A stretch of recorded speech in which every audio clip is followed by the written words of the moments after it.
Wednesday, November 21st. I'm Rim. I'm Scott. And this is Geeknights. Tonight, we finally do it. We discuss hentai. Let's do this. So, I've been riding the train to the city for many moons now, and the day before Thanksgiving is consistently the most busy train day of the year. They don't put out any extra trains for some reason. Yeah, they do. Do they? Yeah, there were like 4 extra trains. I didn't notice any extra trains, but even if they were, the trains going to the city on this day are always really empty because no one goes to work, or at least a lot less people go to work. But the trains coming home are packed to the brim, standing room only. It's crazy. Now, Scott warned me. I didn't even think about this because I hadn't been working down in the proper part of the city. I'd been working up in the Bronx. So I'm thinking, I'm going to get my 4:10 train home. And Scott's like, yeah, I'm getting on the 3-something. Oh my God, the craziness. So I walk down. It's about 4:05, 4:06. It's about 4:05. And I walk into Grand Central and I see my 4:10 train. And then I see, about to leave, a 4:05 train that goes to one place, Beacon. Oh, yeah. Well, and Poughkeepsie, but that's past Beacon, so it doesn't exist. It also goes to New Hamburg, which is in between, but that doesn't matter. New Hamburg exists even less. I know. I went there once when a friend of ours visiting us missed the stop, and I had to drive to New Hamburg and pick him up. But, yeah, I get on this train, and like Scott said, it's standing room only. Yep, I was not lying. Until I realized that no, it wasn't standing room only. In the 3 across seats, almost every one of them had no one sitting in the middle. Well, you gotta understand that the way the train is laid out, at the ends of the train cars, there are these 4-seaters where there's 2 seats facing 2 seats. And you can fit 2 people there if you're lucky. Those things are god-awful. It's mostly because if it's 4 children, you can fit like 6 children there. But because your knees are you're basically, if 2 people sit across from each other, your knees hit the other person's knees. Now remember, this is only on the old crappy cars. If you take the nice new electric cars that only go to Croton Harmon, it's not a problem. The problem is we live so far away from the city that we have to use a diesel train, which has different train passenger cars. The electric trains have very nice, better passenger cars that are superior in every way. But anyway. But they want to extend the electric because it's cheaper. Other than the 4-seaters where it's 2 seats facing 2 seats, all the other seats are, one half of the train is 3-seaters, and then there's an aisle to walk down, and the other half of the train is 2-seaters. Now, for some reason, people have no problem sitting 2 people in the 2-seaters. But in the 3-seaters, people don't like to sit 3 people in the 3-seater. They only like to sit 1 person in one seat, 1 person in the other, and then nothing in the middle. They don't like anyone sitting in the middle seat. The rule on any New York City transit is that if there's a seat, you have to make it available, and you cannot take up more than 1 seat no matter what. Yeah. So, I have never had to stand on a train because there's always a seat somewhere. Yeah, and the last time I took the train the day before Thanksgiving, the entire train, every 2-seater had 2 people, and every 3-seater had 3 people, and every 4-seater had 4 people, and people were standing in the aisles. So today, there's hundreds of people just standing everywhere in the aisles and in the vestibules, and I look, and there's a bunch of seats. So I just walk up to a random spot, and I say, "Excuse me, is anyone sitting in the middle there?" And the guy looks horrified. Absolutely horrified. He kind of mumbles something to me, and he's a nicely dressed guy, and the guy sitting there on the other end is just kind of quiet. And he kind of gets up to let me in, and I sit down in the middle, and then he walks away and stands for the whole hour ride home, and I got the seat to myself. All right. And everyone else is just standing there. There's plenty of seats, but no one would just ask if they could sit in the middle, which they are allowed to. Everyone's just so afraid of touching another person or talking to another person. It's kind of scary. Yeah, I have no problem asking to sit in the middle or anything like that. If there's a seat, I'm going to take it. The problem was last time the train was so crowded there was no seat, but I guess this time, on the train I was riding today, many of the 3-seaters had 3 people, but there were a few that only had 2, and there were plenty of people standing, so. But anyway, I figure we should get right into it because I don't have a news. We've been trying to, shall we say, avoid the Anime News Network. Well, the problem is that in the United States, where anime is imported and not something we make so much, it's very Anime News Network is pretty much has a monopoly on anime news. It's not like they control the anime news and don't let anyone else report on it. It's just that they report on all of it, and no one else really does. So I mean, they're basically the AP wire for anime, and that the anime is something wire. And then us and Anime World Order and everyone, we pretty much just look through there for the news. Yeah. So we're trying to avoid doing anime news so much because, there really isn't that much anime news right now. And Anime News Network is the only place it comes from. And you can read Anime News Network. You don't need to listen to us. So unless you have an interesting commentary on the news, what's the point, really? Well, there was the Odex news, but I don't really care. Anyway, we got a GeekBack here. It's kind of long, but I'm going to read it, and I think, I believe that what I'm going to respond is going to be kind of self-evident by the end of it. And we've had an ongoing conversation with this gentleman. For the last few hours. So this is from Raymu. I just listened to your 1077 show where you discussed shonen fighting anime, and I must say, I'm disappointed. Your argument was not very well thought out or coherent. The first point you raised was that you disliked the use of Deus Ex Machina plot devices to resolve conflicts in the show.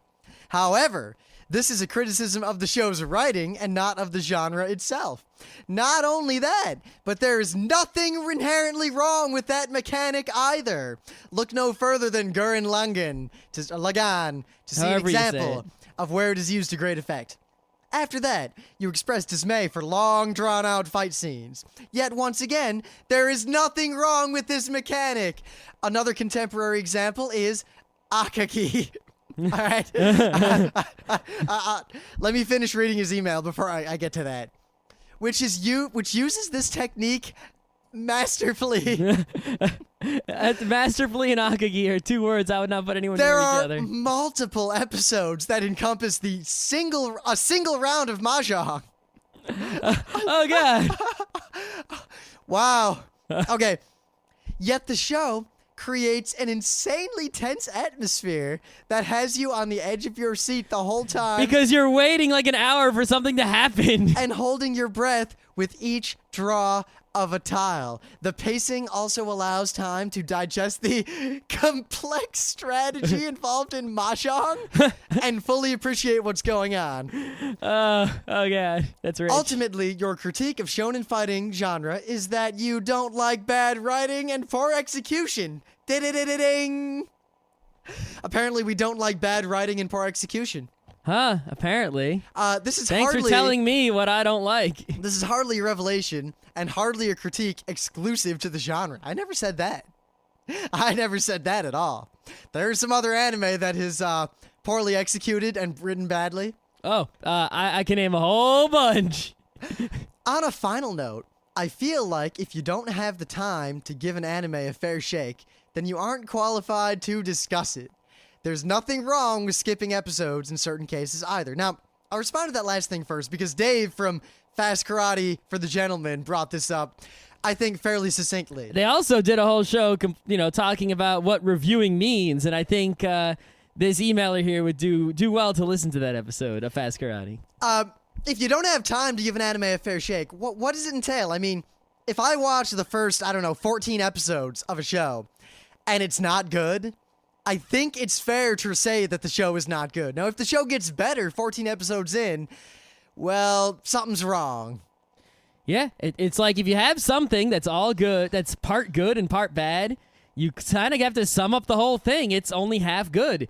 There are things in the world that are all good. Those things are better than the thing that is half good. I mean, I'll put it this way.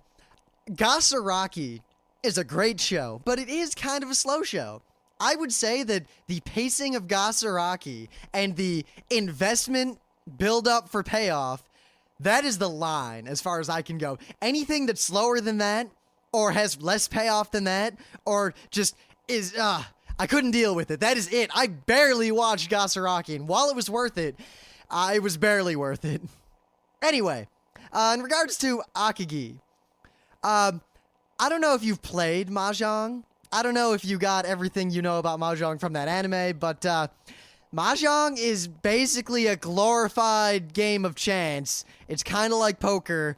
It's more like Mahjong is basically the same game, effectively the same game as Gin Rummy, only with tiles instead of cards and different odds and slightly more free rules. I've played and know how to play both the original Chinese Mahjong, at least how it is played these days, and old Jewish lady Mahjong, which is sort of a bastardization of the game that is the way Jewish ladies like to play it.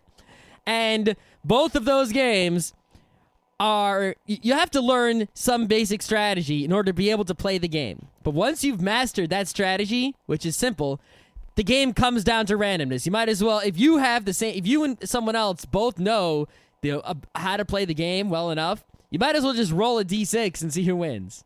See, at least in poker, like Texas Hold'em, while the game is mostly random, it comes down to how well you play your opponents.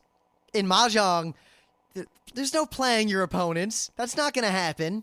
I guess unless your opponents are stupid. But yeah, it comes down to your ability to remember what tiles have been thrown and what tiles your opponents likely have and likely want, and don't give them those tiles. I mean, sure, there might be some psychology, and, someone might throw out a tile that might make you think, that, they need this tile or that tile, but that's like such so not even counting as a factor compared to just remembering what tiles have been out there and what tiles people have taken, which matters so much more. It doesn't even come into it.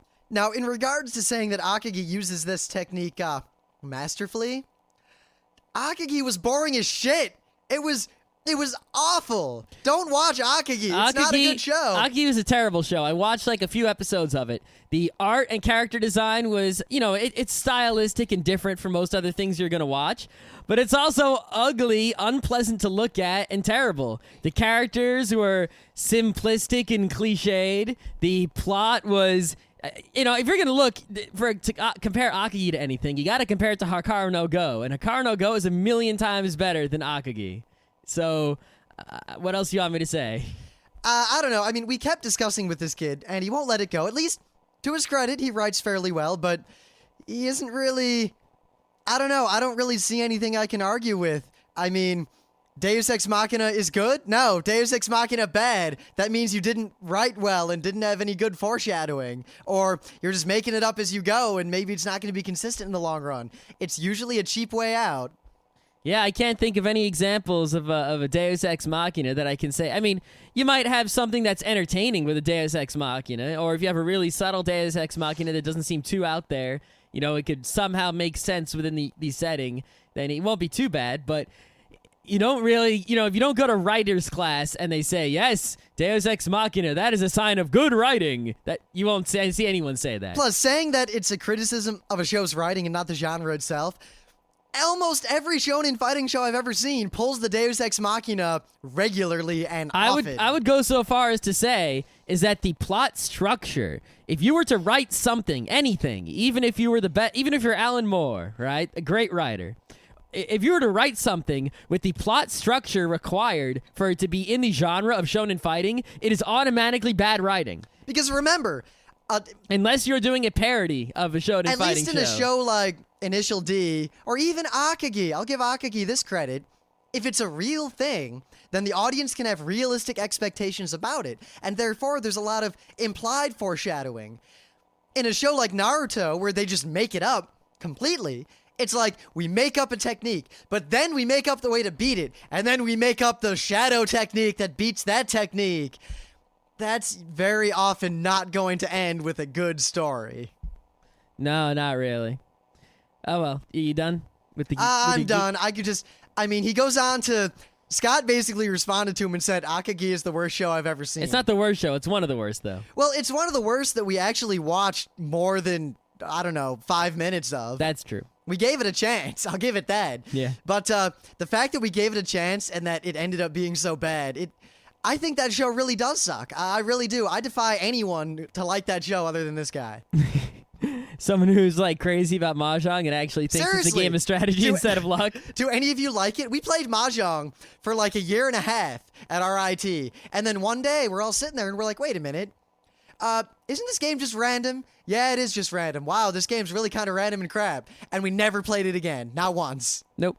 All right, so I have a tiny news, which wasn't on Anime News Network, and that is, it's the week of buying shit in the U.S. here. So there's a lot of buying going on. So what are the anime companies putting out for you to buy? Because, if they want to make mad money, they're going to put out good stuff this week, right?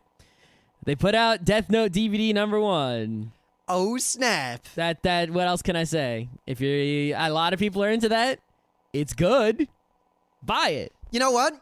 Holiday present. If I hadn't read Death Note, that would be like the best anime I'd ever seen. Yeah, probably. But I read it, so. But even though I've read it, I plan to watch a few choice episodes. Yep. Oh, on a related note, if you want Death Note Volume 13, How to Read, sort of the supplementary appendix volume of Death Note that sort of like explains stuff, but is not actually part of the story, you can pre-order it this month, and it will ship 2 months from now in January. Okay. Now, in addition to that, I'm going to do a GeekBite. You see, I think I've talked about this for a while, but I pre-order the comics, and they come in the mail and whatever, and, I pre-order everything I know I'm going to want. And then sometimes I pre-order some stuff on a whim, or I pre-order some stuff based on the description, or I pre-order some stuff by a writer I know, but I'm not sure if this is actually good or not. Or I pre-order something that sounds good, I don't know, or something someone recommends, whatever. And most of the time when I pre-order stuff like that, I go, oh, disappointment. Why did I order this? I don't even know. It's not so good, right? But in the latest giant box of comics, there were a couple things that I ordered, just on a whim. And they were pretty awesome. And I was like, woohoo, lucky me. So, one thing I read was this book called Dungeon, right? And it's by Jean, I'm not sure if I'm pronouncing the person's name right. It's Jean Sfar, which is the person who wrote Rabbi's Cat and Klezmer and all, they write a lot of good stuff, mostly Jewish stuff. But Dungeon is not Jewish in any way whatsoever. It is literally a story about a dungeon. And that alone made me think, this might be cool. And I got it.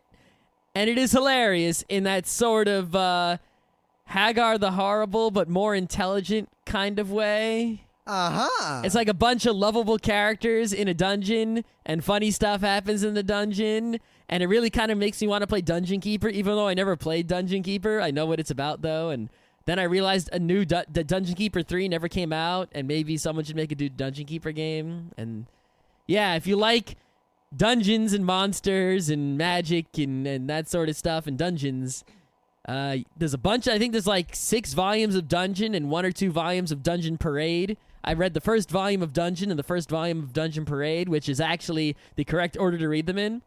And I was not disappointed. I was, in fact, pleasantly surprised. Huh.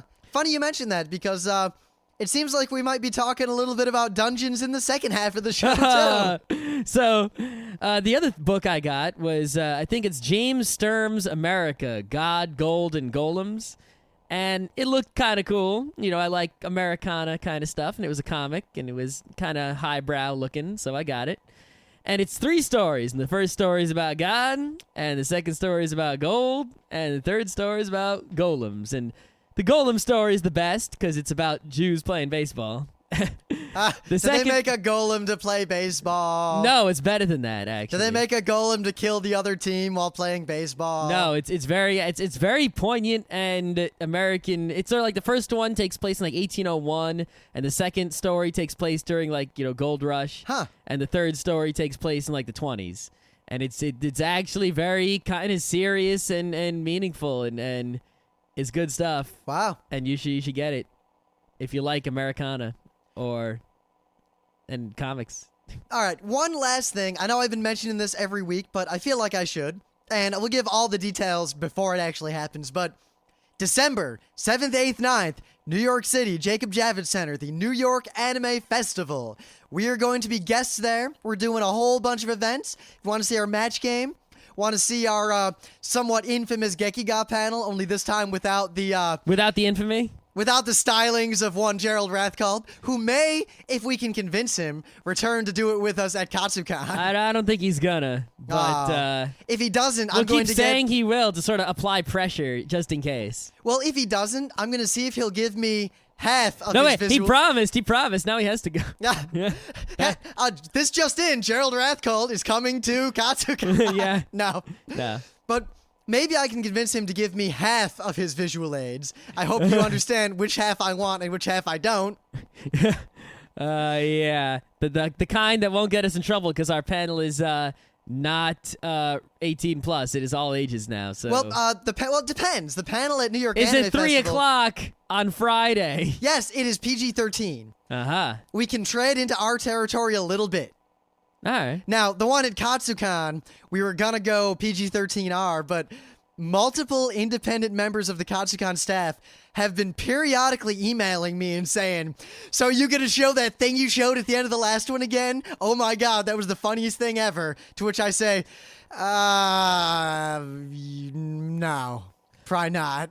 Anyway, whether the New York Anime Festival is good or bad, because we have no idea. It's a brand new con that's totally up in the air. Though I can say which this. has good things going for it and bad things going for it.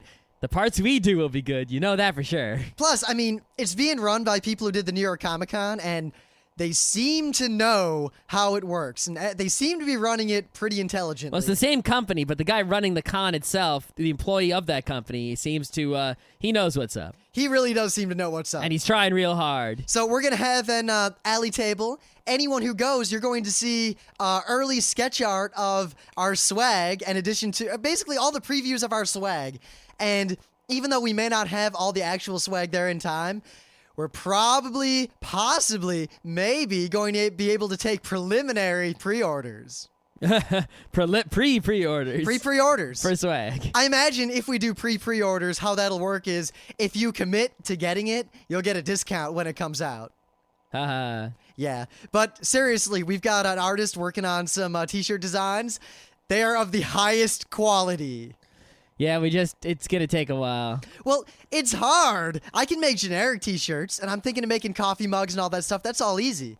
But t-shirts that are awesome, and not just awesome to Geeknights listeners, but awesome to everyone, harder to get done, and then harder to get printed, and then we got to put forth all the money to print thousands and thousands, and yeah, so...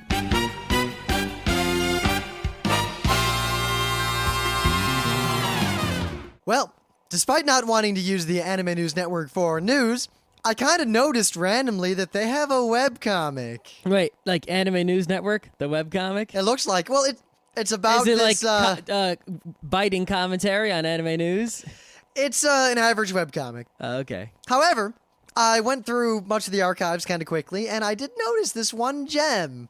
All I want to say is that if you think that this comic is satire, or that this is somehow an exaggeration of the truth, the answer is that it is not so far from exactly what goes on at these cons. No, this comic could be, I guarantee this exact thing happened at least once, 100% exactly as you see it depicted in this comic. You know there are people who will read this comic and go, I don't get it.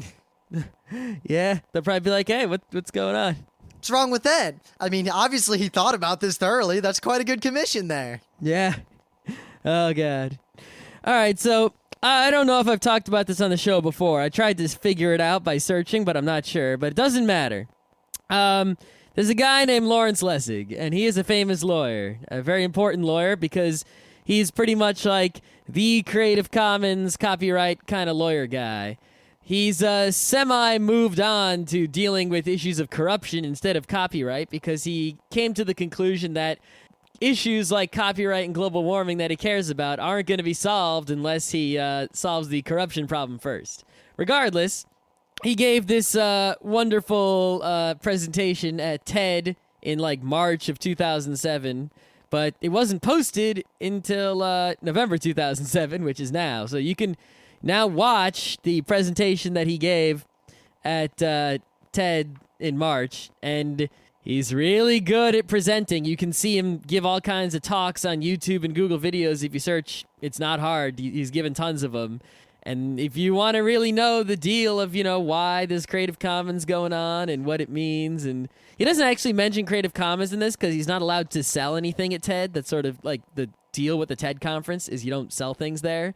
So he even says like, yeah, I could mention something, but I'm not allowed to sell anything. He's talking about Creative Commons, but he talks about like Jean-Philippe Sousa saying, back in my day, people used to sit on the porch singing the songs of the day or the old songs, and these infernal machines are going to ruin the vocal cords of the world. And he talks about that in a modern context, and he gives 3 stories in one argument. And he also used an anime music video as an example, a particularly funny one involving a Num Num and Vampire Hunter D. Oh man! So you should watch this. It's very enlightening, I think. Even if I've used similar Lawrence Lessig speeches a thing a day in the past. Well, we have, but it's always been on Monday, and there are many, many people who only listen to Wednesday Geek Nights. Yeah, so if you're not like some tech nerd caring about copyrights, you're just looking at it from your anime fan sub perspective, you should watch this video. And it takes it's 20 minutes long, which is kind of long to ask, but you should watch it anyway.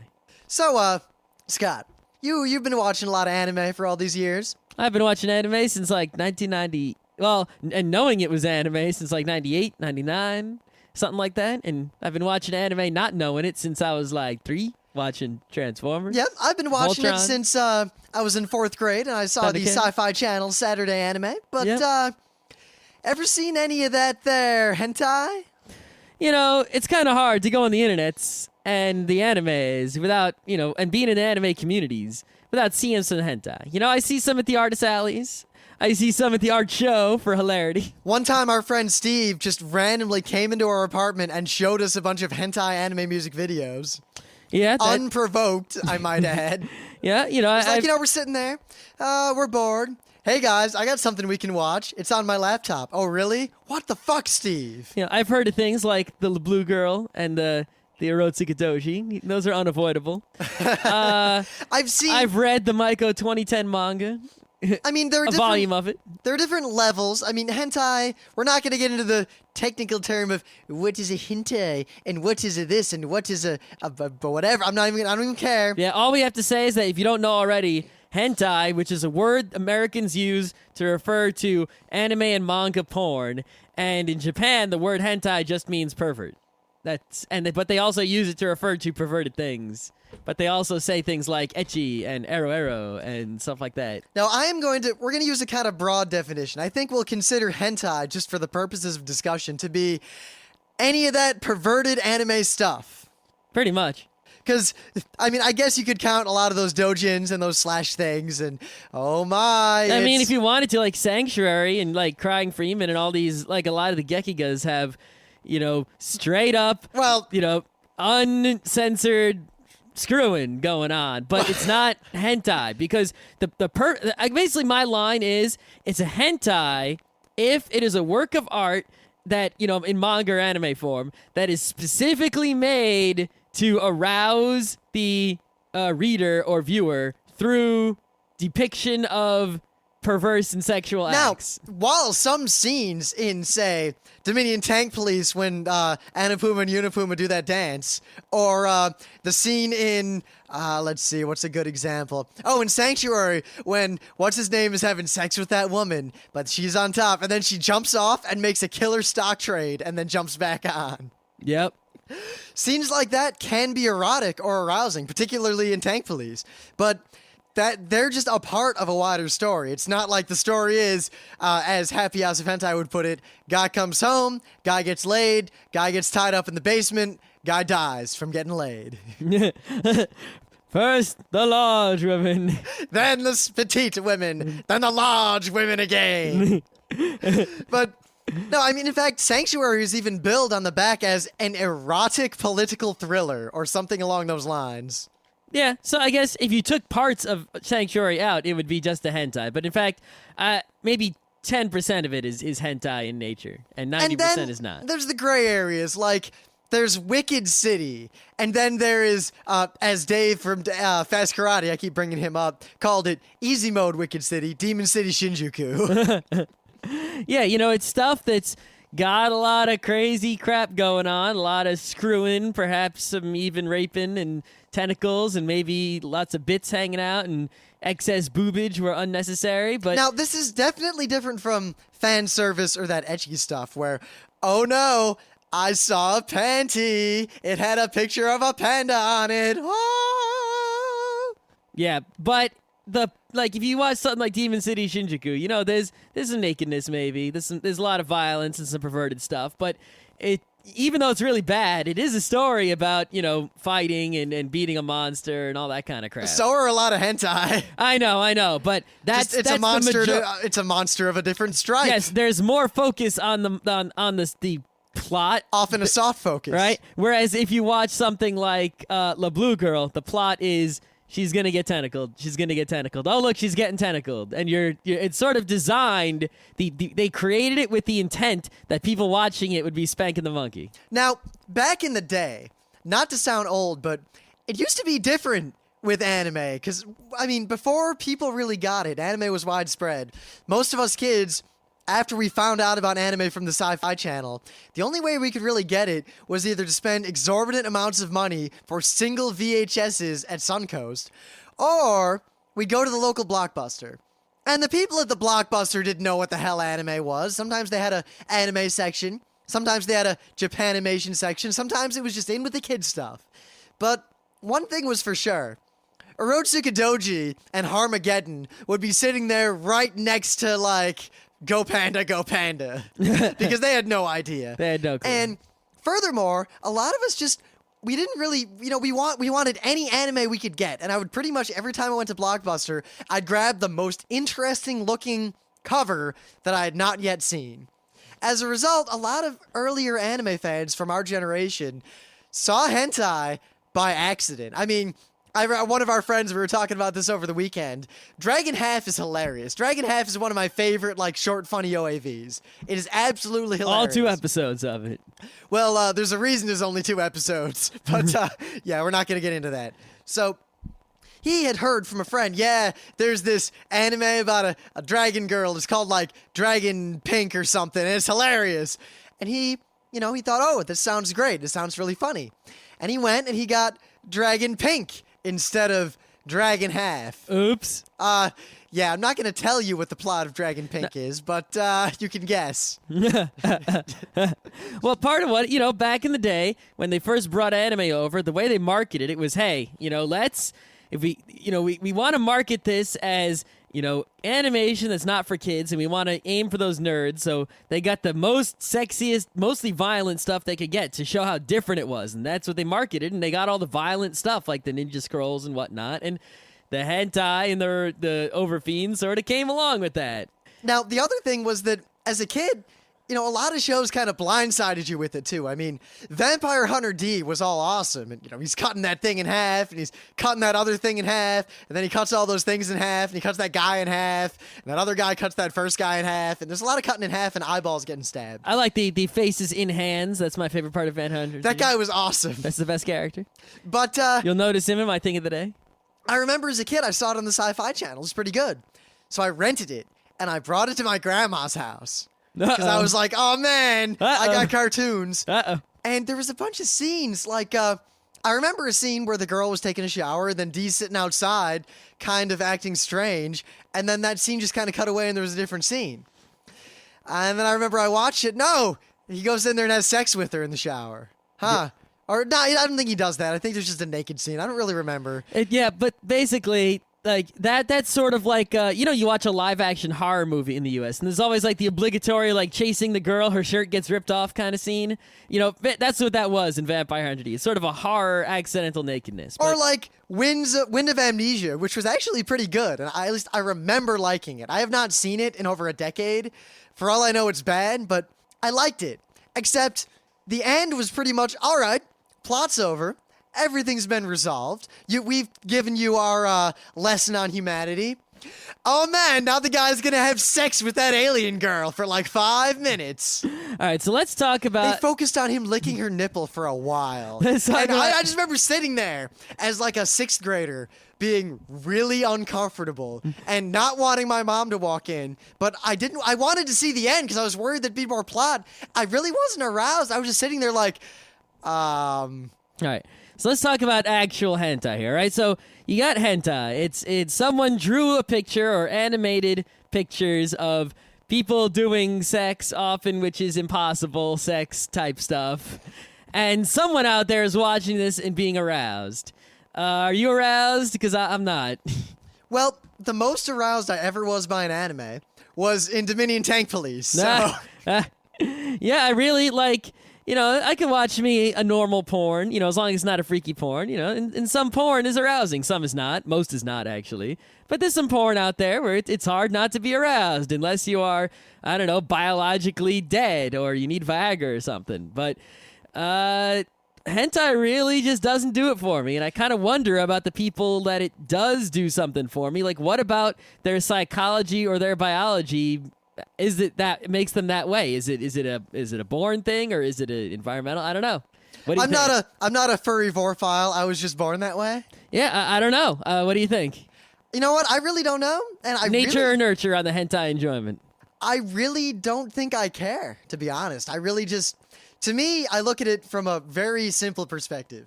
It's out there, some people like it.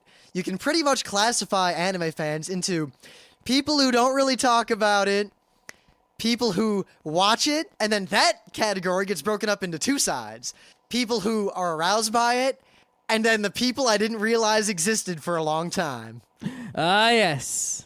See, you can tell this one. Okay, the thing about hentai, right, is that if you just watch a hentai for the purposes of arousal, I mean, not everyone who does that is a total scary freak, but most people tend to be. I mean, the stereotypical hentai guy. I mean, I have never, well, with rare exception, and because I can't say never, I've actually met a few people. I've met a few people who watch hentai and are not scary freaks, and just get aroused at it the same way I watch porn, and it just happens to be their thing. There's nothing wrong with it. I can say, though, that the majority of people I have spoken with who watch hentai are hentais.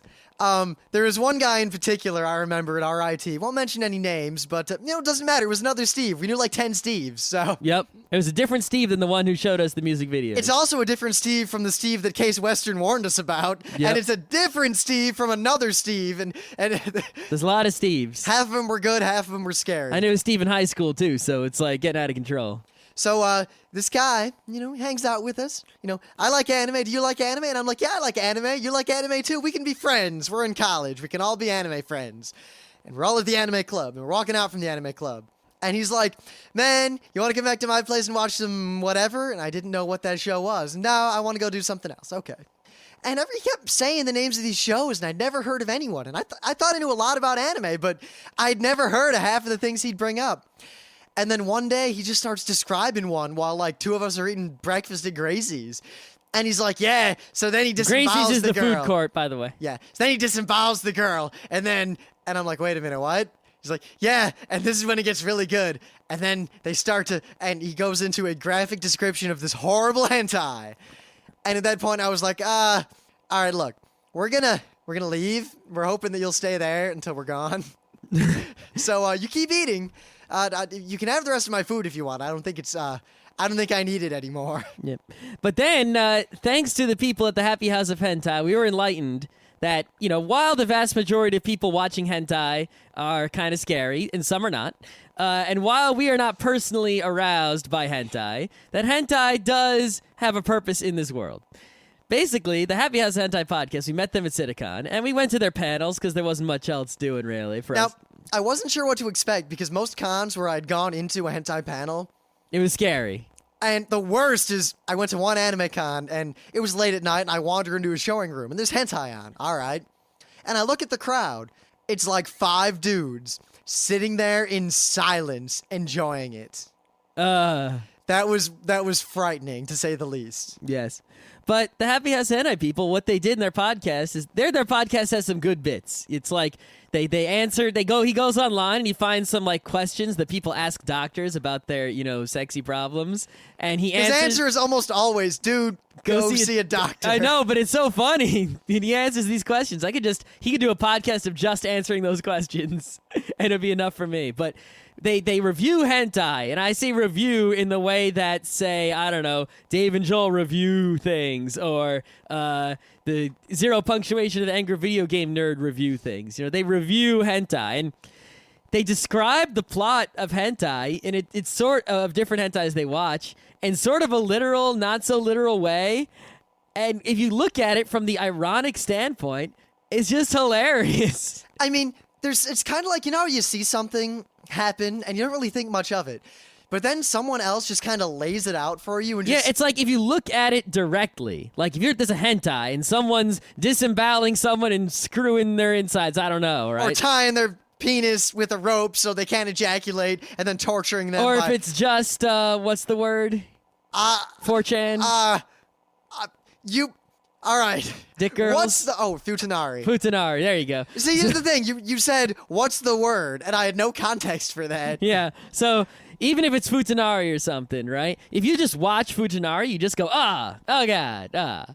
But if someone sits around, if you sort of meta and you sort of like watch and take a step back and realize that this is someone drew a picture of this, it suddenly just becomes a big joke. Sort of like if you watch Fist of the North Star. It's like a dude making people's heads explode. And some people, they like a dude making dudes' heads explode. And I could go for that sometimes. And you're not alone in that. But if you take a step back and you say, oh my God, this is a dude making dudes' heads explode, it's twice as good. It's so... I think I've discovered this use for hentai that was previously unknown to me, in that it's basically ultra comedy if you take a step back from it and look at it from afar. Some of it. Some of it, that's true. There is some hentai that is so horrible that you can't make it comedic. It's just horrible through and through.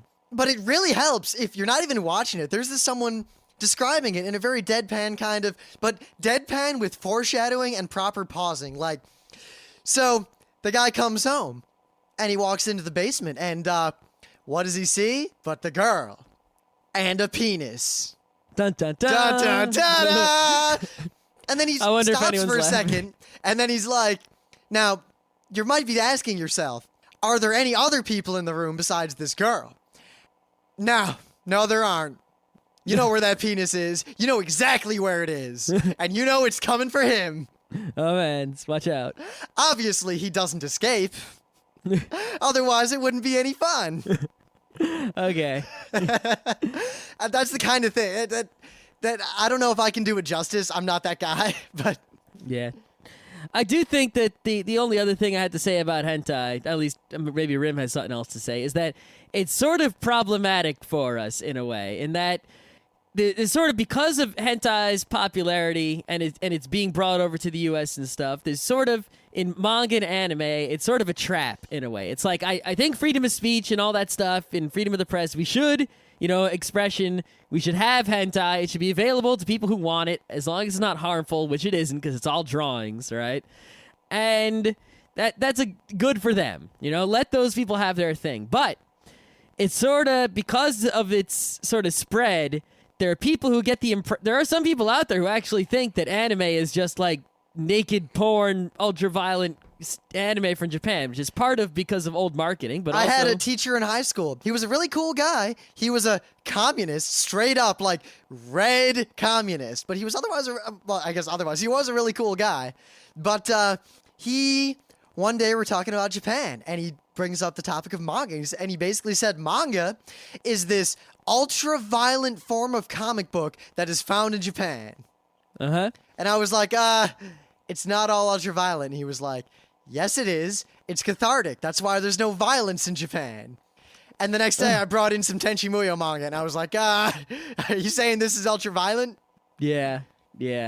But that's sort of like those people who, a lot of people think wrong things about foreign countries when they haven't studied them enough, That's just how it is. But regardless, there's sort of another catch with the yaois and stuff. All these yaoi manga and the BL mangas are coming over, which is great for those BL fans. Let them do their thing. I'm not into that, obviously. You all realize that there is going to come a day. I don't know when. It might be tomorrow. It might be next year. But one day, somewhere out there, in the U.S., someone's mom is going to go into their 14-year-old daughter's bedroom and pick up one of those, picture books that she always gives her money for, and see Sephiroth making a cast of his own penis in order to impregnate himself.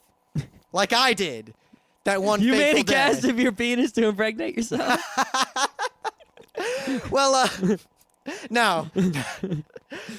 It was that time when you remember, right? Yes, I remember. Yeah, you're making fun of me, but seriously, we were at a friend's house, and for some reason... A friend who had many yaoi dojins. The topic... Something like that came up in conversation. I think we were at a friend's house. There were many people there. It was a semi-party, and the friend who lived in that house, one of the friends who lived in that house, had a large or semi-large yaoi dojin collection, which is fine because they were a cool person. Whatever, I didn't care what they did behind their bedroom, right? And somehow making a cast of a penis came up in conversation.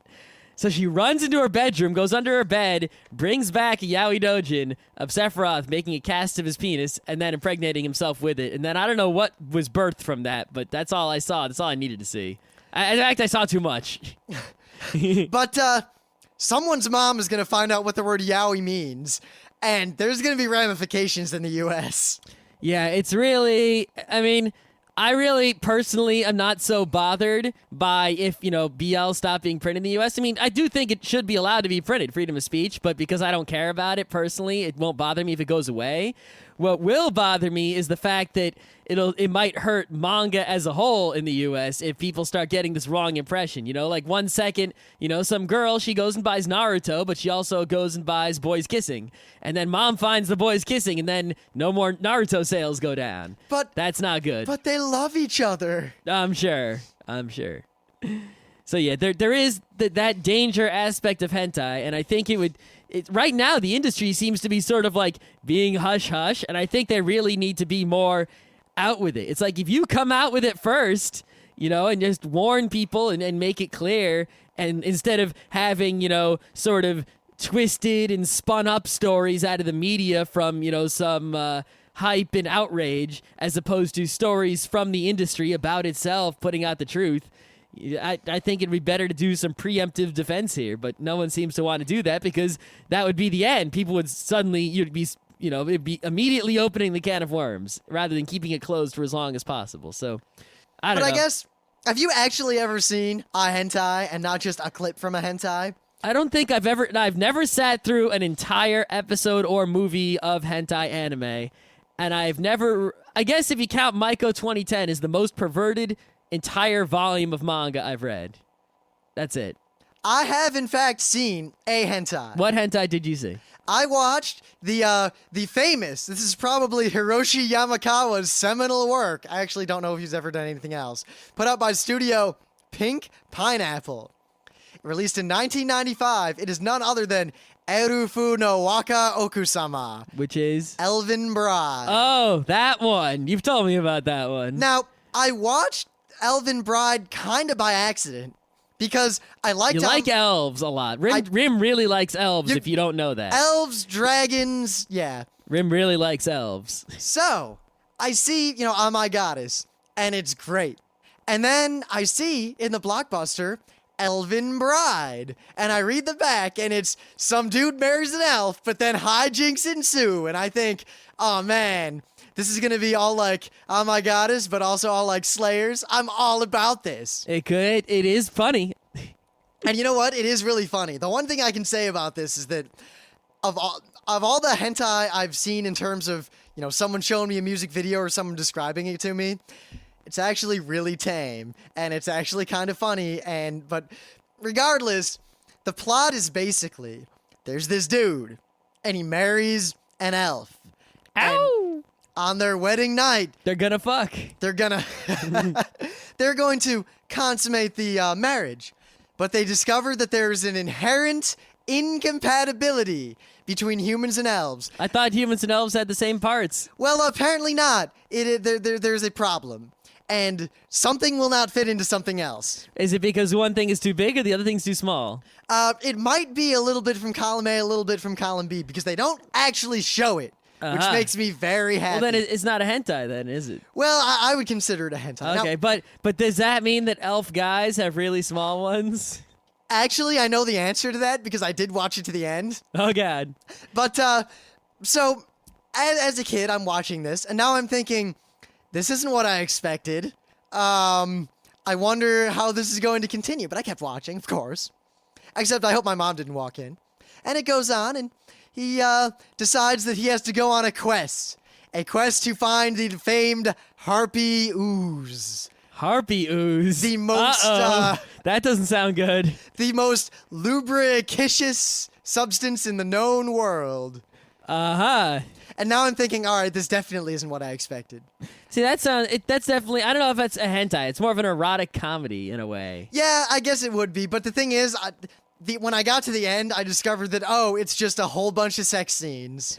You know, I remember there was some college. It might have even been it wasn't RIT, but it might have been U of R. I'm not sure. But I definitely heard a story of a college that every year they would have an event where they took an actual porn, put it up on like a giant screen, and everyone would go and watch it, and they wouldn't watch it seriously. They'd watch it ironically, like, woo, you know, like that.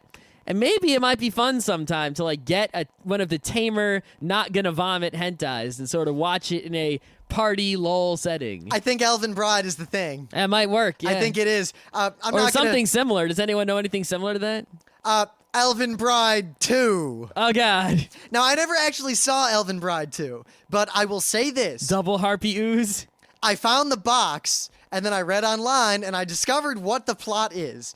Now, the plot in the first one was he has to go get the harpy ooze, and I just remember it was kind of funny, but anyway. So, Elven Bride 2. The plot is, the problem was half resolved. To fully resolve it, the Elven Bride goes to a gynecologist, who happens to be an incubus! And then a dragon and a werewolf come. Great. Yeah. Does he have to fight them with harpy ooze? I don't know if the harpy ooze comes back. Right. I just think harpy ooze is pretty funny. It's even funnier when he finds out what harpies are. Yeah.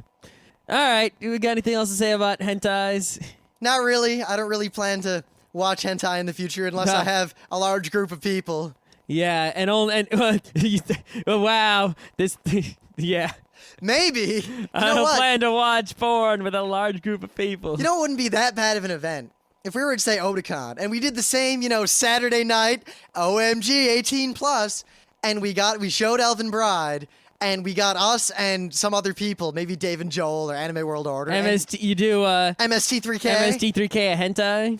That might actually be really funny. I wonder, someone's got to have done that already. Yeah, I think we could do it pretty well, especially if we also got. Because they used to do mystery anime theater. We could just do mystery hentai theater. Someone had to do mystery hentai theater. But if we cannot be a new idea. If we did it, and furthermore, if we got the Happy House the hentai guy, to come and do it with us. He's in Arizona though, Lord Kaus. I'd be willing to fly him out for that. Yeah, probably.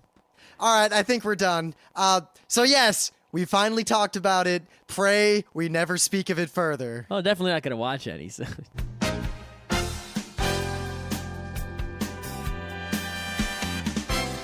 This has been Geeknights with Rim and Scott. Special thanks to DJ Pretzel for the opening music.